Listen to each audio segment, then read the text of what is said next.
भाई एक मिनट का ध्यान रखिए कि उसको कोई हाथ मार दे मुश्किल हो जाए। तेरे पास में है भाई बिल्कुल। कौन सा है? ये जो लाग रही ये वायरिंग सारी नेट की। छेड़ियो मत भाजी, हल्ला जा कुछ कदे प्रॉब्लम हो जाए बाद में हैं होगी।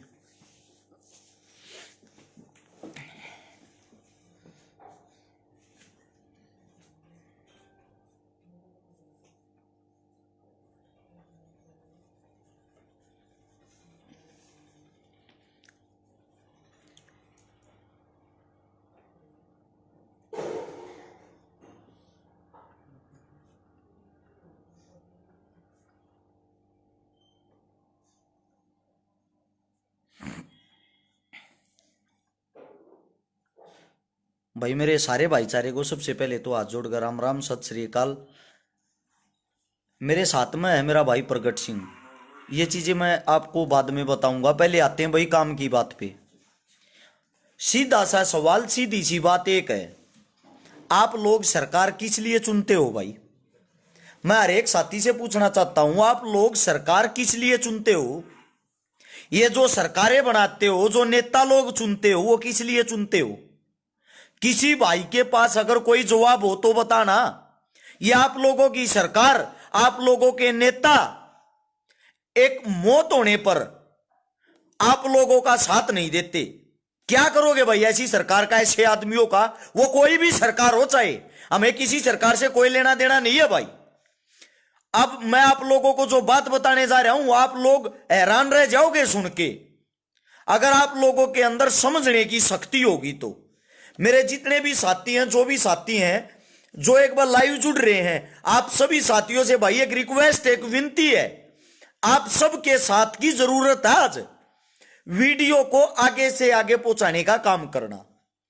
अब मैं बताता हूं भाई आप लोगों को, सोनीपत के पास बड़वासनी गांव है, और बड़वासनी गांव के पास तो दो नदियां जहां हैं, जिसके अंदर आज से 3 दिन पहले एक मुआना गांव का लड़का एक्सीडेंट वगैरह हो गया, जिसके कारण उसकी बाइक तो रोड पे गिर गई और लड़का नदी में गिर गया। नदी में गिरने के बाद पूरा का पूरा मुआना गांव इकट्ठा होकर वहीं मौके पर आ गया। मुआना गांव ने 100 नंबर पे कॉल की, मुआना गांव पुलिस के पास गया, सारा का सारा गांव डीसी साहब के पास गया, एसडीएम साहब के पास गया। एक सिंगल इस सरकार के नुमाइंदों ने और जितने भी प्रशासन के आदमी है, एक सिंगल आदमी ने भी छोटी सी मदद नहीं करी। गोताखोर भी नहीं मिला सरकार की तरफ से, उसको शव को निकालने के लिए, ढूंढने के लिए गोताखोर तक नहीं दिया। पूरा का पूरा काम 3 दिन तक बड़वासनी नदी के ऊपर है। कितनी बड़ी शर्म और दुर्भाग्य की बात है। मैं आज आप लोगों से यह पूछना चाहता हूं, सरकार कौन से काम के लिए चुनते हो आप? आपके मरने में, आपके जीने में, आपके किसी काम में मैंने तो आज तक तो कोई सरकार और कोई सरकार का आदमी देखा नहीं। यह सवाल मेरा भाई सबसे पहले जो हरियाणा की सरकार है, बीजेपी प्लस जेजेपी दोनों पार्टियों से है। अगर किसी गरीब आदमी की मृत्यु हो जाती है, क्या आप लोगों के पास एक गोताखोर भी नहीं है गरीब आदमी का शव ढूंढने के लिए? यह सवाल मैं कांग्रेस पार्टी के विधायक जगबीर मलिक से करना चाहता हूं, जो यहां का विधायक है। आपके हलके में इतना बड़ा कांड हो जाता है, कहां हो आप? यह सवाल मेरा तीनों से इसलिए है, कांग्रेस का हमारे यहां पर विधायक है जिसके गांव का यह लड़का है, और बीजेपी जेजेपी की सरकार है। आप तीनों सरकारों से यह सवाल है, क्या आप लोग हमारा खाली खून चूसने के लिए गद्दी पर बैठते हो क्या? आप सबसे पूछना चाहता हूं, खाली खून चूसने के लिए होती है क्या ये सरकारें, ये नेता, ये सब कुछ? एक मोदी साहब की भतीजी का एक पर्स दिल्ली में खोस लिया था, क्या पता कितने हजार पुलिस वाले वहां पे तुरंत तैनात कर दिए थे, और यहां कोई गरीब आदमी बेचारा 3 दिन से उसका शव नहीं मिल रहा। शव ना मिलने के कारण सब इधर से उधर, उधर से इधर घूम रहे हैं। सिंगल सरकार के कानों पर जू तक नहीं रहेंगी। मैं तो भाई धन्यवाद करूं, यह भी समझ नहीं आता किस मुंह से धन्यवाद करूं। मेरा भाई मेरे साथ में बैठा है गोताखोर प्रगट सिंह, पूरी टीम के साथ। ये आप लोगों को मैं दिखाता हूं, इसके छोटे छोटे बच्चे, ये देखो, इन बच्चों की उम्र देखो, आप लोगों को दिखाई दे रहे होंगे, इनकी बेचारों की पढ़ने लिखने की उम्र। और ये जो साथी ये भाई है ना, ये स्पेशली ये देखो, दिख रहा होगा, टीम गोताखोर प्रगट संधू, ये अपना भाई प्रगट सिंह ऑनलाइन जो फ्री सेवा करता है। नीचे प्रगट सिंह नाम से ही भाई का यूट्यूब चैनल भी मिल जाएगा आप लोगों को। जब आप सर्च मारोगे ना यूट्यूब पर, आप लोगों को यह पता लग जाएगा ये बंदा, ये इंसान कितनी लोगों की मदद करता है, सेवा करता है। ये भाई सेवा भाव से इतनी दूर आया और पूरे के पूरे समस्त गांव ने मिलके भाई का साथ दिया। गांव वाले मुंह आने वाले खुद उस नदी में बढ़ बढ़ के उस लाश को ढूंढने लग रहे हैं। मेरा भाई प्रगट सिंह पूरे दिन से ठंड के अंदर सिलेंडर लगाकर अपनी टीम के अपने बच्चों के साथ उस पानी में घूम रहा। 3 किलोमीटर दूर तक लाश ढूंढी, नहीं मिली। मेरे साथी थे जो नेवी से थे, नेवी के मेरे कुछ साथी पहले नेवी में थे, गोताखोर थे स्पेशल, वे मेरे साथी वहां से चलकर यहां पाए ढूंढने के लिए। मैं हर एक साथी का, हर एक समाज सेवी भाई का धन्यवाद इसलिए करूं, आप लोग इतनी दूर से चल के आ जाते हो, लेकिन सरकार के पास अभी तक एक सिंगल गोताखोर नहीं मिल लिया, और वो 100 अभी तक नहीं मिल लिया, वो 100 अभी तक बाहर नहीं निकल लिया। आप लोगों से ये पूछना चाहता हूं, सरकार आखिर आप लोग किस लिए चुनते हो? ये अपने नेता एमएलए मंत्री खाली घूस खाने के लिए और अपनी जेब भरने के लिए चुनते हो क्या? और आप लोगों को कुछ बोल दे तो उस चीज का आपको गुस्सा आता है कि हर्ष चिकारा ने हमारी सरकार के बारे में ये शब्द बोल दिए। मैं तीनों सरकारों को बोल रहा हूं भाई, कांग्रेस का तो यहां से विधायक है, बीजेपी जेजेपी की सरकार है, एक सिंगल बंदा, सिंगल इनका नुमाइंदा यहां पे कोई भी पेश नहीं हुआ। अगर यहां पे कोई लगा हुआ तो खुद मुंहाना गांव, मैं सबसे पहले तो मुंहाना गांव को सलूट करता हूं भाई, जो इतना बढ़ चढ़ कर यहां भाग ले रहे हैं, जो दिन रात यहां पर यहीं पर रुके हुए हैं अपने बच्चे के लिए। और उसके बाद धन्यवाद करता हूं इतनी दूर से आए मेरे भाई का, प्रगट सिंह का। शर्म और दुर्भाग्य की बात यह है, एक बार प्रगट भाई को खुद चोट लग गई थी, दुख हुआ, मदद करने के लिए कोई भी नहीं पहुंचा।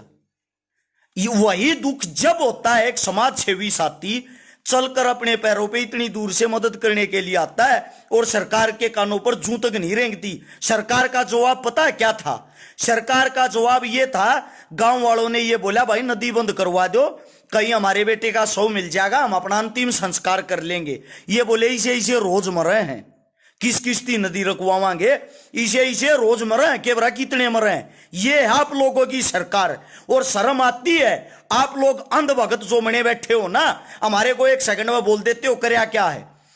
आज भी राजस्थान बॉर्डर पे शिवानी मंडी से निकल के 2 लड़कियों की शादी करवा के वहां से भागते हुए मेरे भाई के पास आया हूं, क्योंकि मेरा भाई दिन रात वहां मेहनत कर रहा था, सुबह से लेकर शाम तक, वो भी ठंड में पानी के अंदर 2 मिनट रह के दिखा दो आप लोग, और ठंड में ही अपनी टीम के साथ वहां था। मैं भाई ये वीडियो ये कहना चाहता हूं वीडियो के माध्यम से, जो भी मेरे साथी जुड़ रहे हैं, 3000 साथी आप लाइव देखो, यह वीडियो सरकार के मुंह माथे पर जरूर मारियो, सरकार तक जरूर पहुंचाओ। आप लोगों का काम क्या है? आप जनता का कौन सी चीज का समाधान करते हो और जनता की कौन सी सेवा करने के लिए आपको चुना जाता है? जनता की कौन सी सेवा करने के लिए आप लोग पैदा हुए हो? कोई एक चीज तो बता दो जिसके लिए हम आप लोगों को पूछ लें, ट्राई कर लें। अगिया सेवा तो आप लोग करने वाले होगी या भी ना करो, आप लोगों के सामने ये चीजें हो रखी हैं।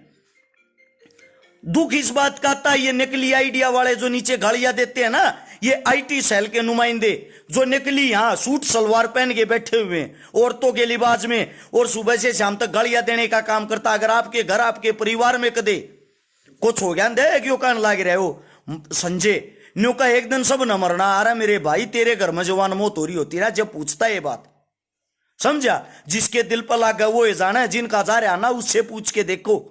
यहां पार्टियां के पल्लू ओढ़ के बैठे हो, शर्म की बात है। इतनी दूर से एक भाई चल के आता, प्रगट भाई एक बारी आप ये बताओ, आपने कितनी सेवा कर ली, कितनी सेवा हर रोज करते रहो? जी सबसे पहले तो राम राम सत श्री अकाल सभी भाई जो जुड़े हुए हैं। तो दोस्तों मेरी एक छोटी सी सेवा है, बस मैं पिछले 17-18 सालों से नहरों पर डेड बॉडियां या जिंदा मगरमच्छ पकड़ने या लोग जो नहरों में आत्महत्या के लिए आते हैं उनको डूबते हुए को बचाने का काम करते हैं हमारी टीम। तो 307 बार हम सम्मानित हो चुके हैं। अभी आपने देखा होगा हर इंटरनेशनल मुद्दा था हमारा हरियाणा के करनाल का, जहां एक कलयुगी बाप ने अपने 3 जिंदा मासूम बच्चों को नहर में गिर दिया था और वो 2 बच्चों की डेड बॉडी हमने उसमें बरामद की है। और अभी एक बच्चा जो 2.5 साल का शिवम है, अभी वो नहीं मिला, उसको लेकर भी 19 दिन से हमारा सर्च जो जारी है। तो ये तो मेरी एक छोटी सी सेवा की बातें हैं। मेरा गोताखोर प्रगट संधू चैनल है, प्लीज़ उसे भी आप ज़्यादा से ज़्यादा शेयर और सब्सक्राइब करें ताकि लोगों के कोने कोने तक हमारी सेवा मेरी भाषा में समझ में आएगा। बाजी मैं बताता हूँ। तो उसके बाद मैं आज के लिए मैं बताता हूँ चैनल के बारे में।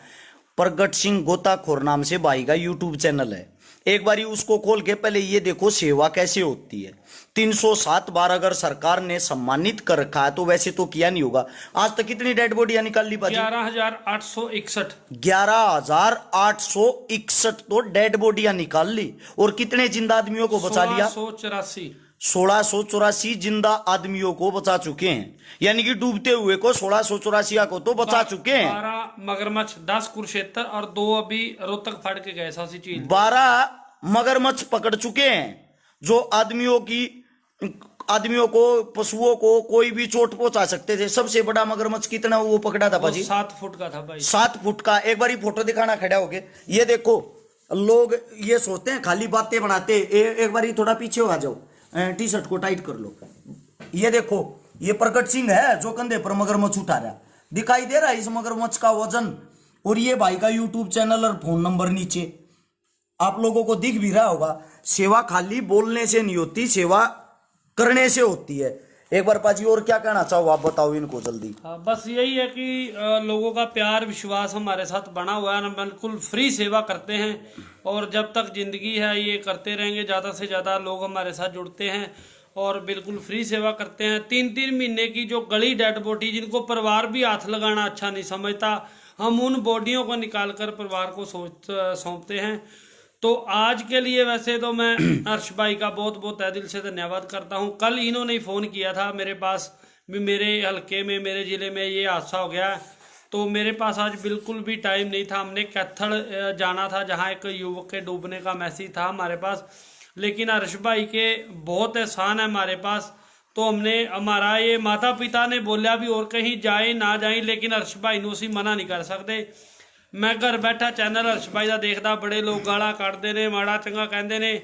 मैनू नहीं पता वाकई शायद हर्ष माड़ा होएगा, मैं बिल्कुल सच्चाई है मैं। लेकिन मेरे एक्सीडेंट ਦੇ ਵਿੱਚ ਜਦੋਂ ਮੇਰੀ ਵਾਈਫ ਦੀਆਂ ਦੋਵੇਂ ਲੱਤਾਂ ਟੁੱਟ ਗਈਆਂ ਸੀ, ਮੈਂ ਮੰਜੀ ਤੇ ਸਾਂ, ਸਭ ਤੋਂ ਪਹਿਲਾਂ ਹਰਸ਼ ਬਾਈ ਬਿਨਾਂ ਕਿਸੇ, ਅੱਜ ਤੋਂ ਚੱਲ ਸਾਡੀ ਜਾਣਕਾਰੀ ਅਸੀਂ ਲਾਈ ਬੈਠੇ ਹਾਂ, ਉਦੋਂ ਸਾਡੀ ਕੋਈ ਜਾਣਕਾਰੀ ਨਹੀਂ ਸੀ। ਖੁਦ ਹਰਸ਼ ਬਾਈ ਮੇਰੇ ਪਰਿਵਾਰ ਦੀ ਹੈਲਪ ਕਰਕੇ ਆਇਆ ਸੀ। ਉਸ ਤੋਂ ਬਾਅਦ ਮੈਂ ਉੱਠਿਆ, ਹਰਸ਼ ਭਾਈ ਨੇ ਜੋ ਪੈਸੇ ਦੀ ਮਦਦ ਕੀਤੀ ਉਹਦੇ ਵਿੱਚ ਮੈਂ ਆਪਣੀ ਵਾਈ ਵਾਸਤੇ ਇੱਕ ਰੇੜੀ ਲਈ ਸੀ ਔਰ ਇੱਕ ਐਂਗਲ ਲਿਆ ਸੀ ਜਿਹਨੂੰ ਚੱਲ ਕੇ ਅਸੀਂ ਦੁਬਾਰਾ ਖੜੇ ਹੋਏ। ਤੇ ਅੱਜ ਜੋ ਮੈਂ ਗਲੀਆਂ ਸੜੀਆਂ ਲਾਸ਼ਾਂ ਕੱਢਦਾ, ਮਗਰਮੱਛ ਫੜਦਾ, ਉਹ ਹਰਸ਼ ਭਾਈ ਦੀ ਮਿਹਰਬਾਨੀ, ਕਿਉਂਕਿ ਮੇਰਾ ਫਰਜ਼ ਸੀ ਉੱਠ ਕੇ ਦੁਬਾਰਾ ਸੇਵਾ ਸ਼ੁਰੂ ਕਰਨੀ ਤਾਂ ਕਿ ਲੋਕਾਂ ਨੂੰ ਪਤਾ ਲੱਗੇ ਵੀ ਪਿਆਰ ਮੁਹੱਬਤ ਕੀ ਚੀਜ਼ ਹੁੰਦੀ ਹੈ। ਉਸ ਤੋਂ ਬਾਅਦ ਇੱਕ ਵਾਰ ਹੋਰ ਹਰਸ਼ ਭਾਈ ਨੇ ਮੇਰੇ ਪੂਰੇ ਪਿੰਡ ਦੇ ਉੱਤੇ ਅਹਿਸਾਨ ਕੀਤਾ ਸੀ। ਮੇਰੇ ਪਿੰਡ ਦਾ ਇੱਕ ਗਰੀਬ ਸੀ, ਉਹਦੀ ਲੱਤ ਟੁੱਟ ਗਈ ਸੀ ਤੇ ਮੈਂ ਸਭ ਤੋਂ 3 ਦਿਨ ਐਮਐਲਏ ਦੇ ਪਿੱਛੇ ਲੱਗੇ ਰਹੇ, ਕੋਈ ਨਹੀਂ ਆਇਆ। ਫਿਰ ਮੈਂ ਹਰਸ਼ ਭਾਈ ਨੂੰ ਫੋਨ ਕੀਤਾ। ਉਹ ਪਰਿਵਾਰ ਦੀ ਨੌਬਤ ਐਸੀ ਆ ਗਈ ਸੀ ਕਿ ਉਹਨਾਂ ਨੇ ਆਪਣੇ ਘਰ ਦੀ ਕੱਪੜਿਆਂ ਵਾਲੀ ਮਸ਼ੀਨ ਵੇਚ ਕੇ ਆਪਣੇ ਪਿਤਾ ਦੀ ਦਵਾਈ ਲਿਆਣੀ ਸ਼ੁਰੂ ਕਰਤੀ ਸੀ। ਫਿਰ ਉਹ ਪਰਿਵਾਰ ਮੇਰੇ ਕੋਲ ਆਇਆ, ਮੈਂ ਹਰਸ਼ ਭਾਈ ਨੂੰ ਫੋਨ ਕੀਤਾ। ਹਰਸ਼ ਭਾਈ ਜਾ ਕੇ ਮੇਰੇ ਪਿੰਡ ਖੁਦ ਉਸ ਪਰਿਵਾਰ ਦੀ ਹੈਲਪ ਕਰਕੇ ਆਇਆ ਤੇ ਅੱਜ ਉਹ ਬੰਦਾ ਉੱਠ ਕੇ ਦਿਹਾੜੀ ਦੱਪਾ ਕੋ, ਮੈਨੂੰ ਨਹੀਂ ਪਤਾ ਹਰਸ਼ ਤੁਹਾਡੇ ਵਾਸਤੇ ਗਲਤ ਹੋਏਗਾ, ਕੋਈ ਗਾਲਾਂ ਕੱਢਦੇ, ਮੈਂ ਕਿਸੇ ਨਹੀਂ ਜਾਣਦਾ। ਮੈਨੂੰ ਇੰਨਾ ਪਤਾ ਹੈ ਹਰਸ਼ ਭਾਈ ਦੇ 2 ਅਹਿਸਾਨ ਜੋ ਮੇਰੇ ਤੇ ਕੀਤੇ ਨੇ, ਮੇਰੇ ਪਿੰਡ ਤੇ ਕੀਤੇ ਨੇ, ਉਹ ਮੈਂ ਜਿੰਨਾ ਚਿਰ ਜ਼ਿੰਦਗੀ ਹੈ ਹਰਸ਼ ਭਾਈ ਨੂੰ ਭੁੱਲ ਨਹੀਂ ਸਕਦਾ। ਤੇ ਹਰਸ਼ ਭਾਈ ਠੰਡਾ ਪਾਣੀ ਹੋਵੇ, ਗਰਮ ਹੋਵੇ, ਗਰਮੀ ਹੋਵੇ, ਸਰਦੀ, ਜਦੋਂ ਵੀ ਹਰਸ਼ ਭਾਈ ਯਾਦ ਕਰੇਗਾ, ਮੈਂ ਆਪਣੀ ਟੀਮ ਦੇ ਨਾਲ ਸਦਾ ਇਹਦੇ ਨਾਲ ਆ। ਤੇ ਤੁਹਾਨੂੰ ਵੀ ਇਹੀ ਬੇਨਤੀ ਹੈ ਕਿ ਜ਼ਿਆਦਾ ਤੋਂ ਜ਼ਿਆਦਾ ਇਹਦਾ ਵੀਡੀਓ ਸ਼ੇਅਰ ਕਰੋ। ਵੇਖੋ ਗਰੀਬ ਧੀਆਂ ਦੇ ਵਿਆਹ ਕਰਦਾ, ਅੱਜ ਵੀ ਰਾਜਸਥਾਨ ਗਿਆ ਸੀ, ਉੱਥੇ ਮਦਦ ਕਰਕੇ ਆਇਆ। 1-2-4 ਦਿਨਾਂ ਨੂੰ ਮੇਰੇ ਕੋਲ ਵੀ ਇੱਕ ਫੈਮਿਲੀ ਆਈ ਸੀ, ਉੱਥੇ ਵੀ ਭਾਈ ਨੂੰ ਸੱਦ ਕੇ ਧੀਆਂ ਦੇ ਵਿਆਹ ਕਰਨੇ, ਉਹਨਾਂ ਦਾ ਭਰਾ ਬਣ ਕੇ, ਉਹਨਾਂ ਦਾ ਪਿਓ ਬਣ ਕੇ। ਦੇਖੋ ਸੇਵਾ ਦੇ ਕਿੰਨੇ ਰੂਪ ਨੇ। ਲੰਗਰ ਲਾਣਾ ਇੱਕ ਸੇਵਾ ਹੈ, ਅਸੀਂ ਸਰਦਾਰ ਲਾਉਂਦੇ ਹਾਂ ਜਾਂ ਹਰਿਆਣੇ ਦੇ, ਹੁਣ ਤਾਂ ਸਾਰਾ ਹਰਿਆਣੇ ਨੇ ਲਾਇਆ। ਅਸੀਂ ਡੈਡ ਬੋਡੀਆਂ ਕੱਢਦੇ ਹਾਂ, ਸੇਵਾ ਹੈ। ਇਹਦੇ ਵਿੱਚ ਇਹ ਪਤਾ ਲੱਗਦਾ ਵੀ ਸੇਵਾ ਕਿੰਨੇ ਪ੍ਰਕਾਰ ਦੀ ਹੁੰਦੀ ਹੈ, ਸੇਵਾ ਕਿਵੇਂ ਕਿਵੇਂ ਕੀਤੀ ਜਾਂਦੀ ਹੈ। ਤੇ ਉਹਨਾਂ ਸੇਵਾਵਾਂ ਦੇ ਵਿੱਚ ਇੱਕ ਇਹ ਮੇਰੇ ਵੀਰ ਹਰਸ਼ ਦੀ ਬਹੁਤ ਵੱਡੀ ਸੇਵਾ ਹੈ, ਜੋ ਗਰੀਬ ਧੀਆਂ ਦੇ ਵਿਆਹ ਕਰਦਾ ਹੈ, ਗਰੀਬਾਂ ਦੀ ਮਦਦ ਕਰਦਾ ਹੈ। ਤੇ ਮੈਂ ਤੇ ਕਹਿੰਦਾ ਅਗਰ ਮੇਰੇ ਵਾਸਤੇ ਕੋਈ ਹਰਿਆਣੇ ਦਾ ਕਿ ਭਾਰਤ ਦੇ ਵਿੱਚ ਕੋਈ ਸਭ ਤੋਂ ਵੱਡਾ ਸਤਾਰਾ ਤਾਂ ਮੇਰਾ ਬਾਈ ਹਰਸ਼ ਭਾਈ ਹੈ। ਅੱਜ ਵੀ ਅਸੀਂ ਬੋਡੀ ਕਿਸੇ ਦੀ ਕੱਢਣ ਆਏ ਆ, ਕੰਮ ਕੀਤੇ ਆਏ ਆ, ਲੇਕਿਨ ਇਹ ਵੀਰ ਆਪਣੇ ਘਰ ਲੈ ਕੇ ਆਇਆ, ਚਾਹ ਪਾਣੀ ਸਾਨੂੰ ਛਕਾਇਆ, ਰੋਟੀ ਦਾ ਇੰਤਜ਼ਾਮ ਕਰ ਰਿਹਾ। ਉਸ ਤੋਂ ਬਾਅਦ ਅਸੀਂ ਇਸ ਤੋਂ ਵਿਦਾਈ ਲਵਾਂਗੇ। ਸੋ ਮੈਂ ਤੇ ਇਹੀ ਕਹਿੰਦਾ ਵੀ ਗਾਲਾਂ ਨਾ ਕੱਢਿਆ ਕਰੋ ਹਰਸ਼ ਭਾਈ ਨੂੰ। ਵੈਸੇ ਵੀ ਮੇਰਾ ਨਿੱਜੀ ਵੀ ਇੱਕ ਰਾਏ ਹੁੰਦੀ ਏ, ਕਦੀ ਜ਼ਿੰਦਗੀ 'ਚ ਕਿਸੇ ਨੂੰ ਗਾਲ ਨਹੀਂ ਕੱਢਣੀ ਚਾਹੀਦੀ। ਹੁਣ ਮੈਂ ਇੱਥੇ ਬੈਠਾ, ਤੁਸੀਂ ਆਪਣੇ ਘਰ ਬੈਠ, ਤੂੰ ਮੇਰੀ ਭੈਣ ਦੀ ਗਾਲ ਕੱਢੀ, ਮੈਂ ਕੀ ਨਿਕਲੇਗਾ? ਘਰ ਬੈਠੀਆਂ ਭੈਣਾਂ ਦਾ ਕੀ ਕਸੂਰ ਏ? ਘਰ ਬੈਠੀਆਂ ਮਾਵਾਂ ਦਾ ਕੀ ਕਸੂਰ ਏ? ਆਪਾਂ ਉਹਨਾਂ ਨੂੰ ਗੰਦ ਦਿੰਦੇ ਹੈ ਨਾ। ਕੋਈ ਅਗਰ ਵੈਸੇ ਦਿਲ ਦੀ ਇੱਛਾ ਤੇ ਆਮਣੇ ਸਾਹਮਣੇ ਮਿਲੋ, ਜਾਂ ਮਰ ਜਾਓ ਜਾਂ ਮਾਰ ਦੋ। ਲੇਕਿਨ ਘਰ ਬੈਠੀਆਂ ਨਿੱਕੀਆਂ ਨਿੱਕੀਆਂ ਭੈਣਾਂ ਨੂੰ ਹੁਣ ਮੈਂ ਲਾ ਲਓ, ਮੈਨੂੰ ਕੋਈ ਧੀ ਦੀ ਗਾਲ ਕੱਢਦਾ, ਮੇਰੀ 3 ਸਾਲ ਦੀ ਕੁੜੀ ਏ, ਉਹ ਮੇਰੀ ਕੁੜੀ ਦਾ ਕੀ ਕਸੂਰ ਏ? ਤੁਸੀਂ ਉਹਨੂੰ ਗਾਲ ਦੇ ਰਹੇ ਹੋ। ਅਗਰ ਗੱਲ ਕਰਨੀ ਮੇਰੇ ਨਾਲ ਕਰੋ, ਮੈਨੂੰ ਮਾਰੋ ਜਾਂ ਮਰ ਜਾਓ, ਪਰ ਕਦੀ ਵੀ ਚਲੋ ਇਹਦਾ ਬਹੁਤ ਵੱਡਾ ਪੇਜ ਹੈ, ਜ਼ਿਆਦਾ ਦੁਨੀਆ ਵੇਖਦੀ ਏ। ਅੱਜ ਮੈਂ ਤਾਂ ਸਾਰੇ ਇੰਟਰਨੈਸ਼ਨਲ ਮੈਸੇਜ ਇਹੀ ਦੇਵਾਂਗਾ ਵੀ ਕਦੀ ਕਿਸੇ ਦੀ ਮਾਂ ਦੀ, ਭੈਣ ਦੀ, ਧੀ ਦੀ ਗਾਲ ਨਾ ਕੱਢੋ। ਕਿਸੇ ਨਾਲ ਲੜਨਾ ਝਗੜਨਾ ਆਮਣੇ ਸਾਹਮਣੇ ਲੜੋ, ਲੇਕਿਨ ਬੱਚਿਆਂ ਦਾ, ਗੁੜੀਆਂ ਦਾ। ਹੁਣ ਇੱਕ ਬੰਦੇ ਨੂੰ ਮੈਂ ਭੈਣ ਦੀ ਗਾਲ ਕੱਢਦਾ, ਉਹਦੀ ਭੈਣ ਵਿਆਹੀ ਏ, ਉਹ ਆਪਣੇ ਘਰ ਬੈਠੀ, ਉਹਦਾ ਕੀ ਦੋਸ਼? ਗਲਤੀ ਮੇਰੀ ਏ, ਮੇਰੀ ਭੈਣ ਦਾ ਕੀ ਕਸੂਰ ਏ? ਸੋ ਗਾਲਾਂ ਨਾ ਦਿਆ ਕਰੋ ਪਲੀਜ਼। ਕੋਈ ਵੀ ਗੱਲ ਹੈ ਆਮਣੇ ਸਾਹਮਣੇ ਹੋ ਕੇ ਕਰੋ, ਲੇਕਿਨ ਕਦੀ ਕਿਸੇ ਨੂੰ ਮਾਂ, ਭੈਣ, ਧੀ ਦੀ ਗਾਲ ਨਾ ਦਿਆ ਕਰੋ। ਅਸੀਂ ਤਾਂ ਫਿਰ ਹਿੰਦੁਸਤਾਨ ਦੇ ਵਿੱਚ ਆਪਾਂ ਕਹਿੰਦੇ ਕਿਉਂ ਆ ਵੀ ਤੇਰੀ ਭੈਣ ਮੇਰੀ ਭੈਣ, ਤੇਰੀ ਮਾਂ ਸਭ ਦੀ ਮਾਂ, ਜੇ ਤੇਰੀ ਮਾਂ ਮੇਰੀ ਮਾਂ ਇੱਕੇ, ਤੇਰੀ ਭੈਣ ਮੇਰੀ ਭੈਣ ਏ, ਤੇ ਫਿਰ ਅਸੀਂ ਗਾਲ ਕਿਹਨੂੰ ਦੇ ਰਹੇ? ਸੋ ਗਾਲਾਂ ਨਾ ਕੱਢਿਆ ਕਰੋ। ਬਾਕੀ ਕੋਈ ਵੀ ਦਿਲ ਦੇ ਵਿੱਚ ਤੁਹਾਡੇ ਹੁੰਦਾ, ਉਹ ਆਪਸ 'ਚ ਮਿਲ ਜੁਲ ਕੇ ਕੱਢੀ ਜਾਓ। ਸੋ ਅੱਜ ਵਾਸਤੇ ਮੇਰੀ ਪੂਰੀ ਗੋਤਾਖੋਰ ਟੀਮ ਵੱਲੋਂ ਹਰਸ਼ ਭਾਈ ਦਾ ਬਹੁਤ ਬਹੁਤ ਧੰਨਵਾਦ, ਇਹਨਾਂ ਦੀ ਟੀਮ ਦਾ ਧੰਨਵਾਦ। ਹੁਣ ਮੈਂ ਗਊਸ਼ਾਲਾ ਵੀ ਵੇਖ ਕੇ ਆਇਆ, ਅਸੀਂ ਬੜੀਆਂ ਗਊਸ਼ਾਲਾ ਵੇਖੀਆਂ ਜਿੱਥੇ ਗਾਵਾਂ ਭੁੱਖ ਨਾਲ ਮਰੀਆਂ ਪਈਆਂ, ਜਿਹੜਾ ਸਿਰਫ ਇੱਕ ਜਰੀਆ ਬਣਾ ਹੋਇਆ ਸਰਕਾਰ ਨੂੰ ਜਾਂ ਪੈਸੇ ਲੁੱਟਣ ਦਾ। ਸਾਰੀਆਂ ਗਾਵਾਂ ਇੰਨੀਆਂ ਰਾਜੀ, ਮਨ ਰਾਜੀ ਹੋਇਆ ਪਹਿਲੀ ਵਾਰ ਕੋਈ ਗਊਸ਼ਾਲਾ ਵੇਖ ਕੇ ਵੀ ਏਡੇ ਸੋਹਣੇ ਔਰ ਅੱਛੇ ਤਰੀਕੇ ਨਾਲ ਗਾਵਾਂ ਰੱਖੀਆਂ ਹੋਈਆਂ। ਔਰ ਉਦੋਂ ਵੀ ਵੱਡੀ ਕਮਾਲ ਦੀ ਗੱਲ ਮੈਨੂੰ ਹਰਸ਼ ਭਾਈ ਨੇ ਦੱਸੀ, ਬਾਹਰ ਇੱਕ ਰੇਹੜੀ ਵਾਲੇ ਨੇ ਦੱਸੀ ਏ भी सरदार जी आपने तो गौशाला देखी, एक और सच है इसका, ये जितना भी दूध होता है वो गरीब परिवारों को देता है और अपने लिए मोल खरीद के लेता है। देखो किड्डी वड्डी गल है। सो इन्हां दी लोकां दी असीं अगर मदद नहीं अर्श दी करन जोगे ते इहनूं माड़ा बोलण दा सानूं कोई हक नहीं। थैंक यू, सत श्री अकाल, राम राम, जय हिंद।